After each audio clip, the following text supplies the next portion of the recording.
മതവിദ്വേഷ പരാമർശം നടത്തിയ കേസിൽ റിമാൻഡിലായതിന് പിന്നാലെ പി.സി. ജോർജിനെ ആശുപത്രിയിൽ പ്രവേശിപ്പിച്ചു. ഇ.സി.ജി. വേരിയേഷനെ തുടർന്നാണ് പി.സി. ജോർജിനെ ഇന്നലെ കോട്ടയം മെഡിക്കൽ കോളേജിലെ കാർഡിയോളജി ഐസിയുവിൽ പ്രവേശിപ്പിച്ചത്. 48 മണിക്കൂർ നിരീക്ഷണമാണ് ഡോക്ടർ നിർദ്ദേശിച്ചിരിക്കുന്നത്.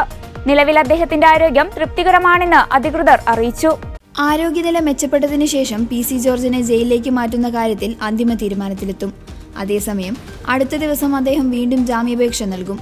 മതവിദ്വേഷ പരാമർശ കേസിൽ ഈരാറ്റുപേട്ട കോടതിയിൽ കീഴടങ്ങിയ പി.സി. ജോർജിനെ ഇന്നലെ വൈകിട്ട് 6 വരെ പോലീസ് കസ്റ്റഡിയിൽ വിട്ട ശേഷമാണ് പാലാ സബ് ജയിലിലേക്ക് അയച്ചത്. മുൻപ് നടത്തിയ വിദ്വേഷ പരാമർശങ്ങളടക്കം ചൂണ്ടിക്കാട്ടിയാണ് പി.സി. ജോർജിന്റെ ജാമ്യാപേക്ഷ കോടതി തള്ളിയത്.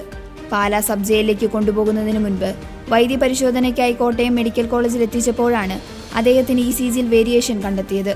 തുടർന്ന് ആശുപത്രിയിൽ പ്രവേശിപ്പിക്കുകയായിരുന്നു. ഹൈക്കോടതി മുൻകൂർ ജാമ്യാപേക്ഷ തള്ളിയതോടെ പി.സി. ജോർജ് പോലീസിൽ കീഴടങ്ങുമെന്ന സൂചനകളുണ്ടായിരുന്നു.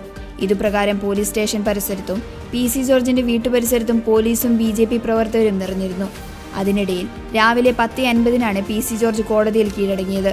പി.സി. ജോർജിന്റെ ജാമ്യാപേക്ഷ പരിഗണിച്ചപ്പോൾ കോടതിയിൽ ശക്തമായ വാദപ്രതിവാദങ്ങളാണ് നടന്നത്. എന്നാൽ കോടതി മുൻകാല വിദ്വേഷ പരാമർശങ്ങൾ കൂടി കണക്കിലെടുത്ത് ജാമ്യം നൽകാനാവില്ലെന്ന് തീരുമാനിച്ചു.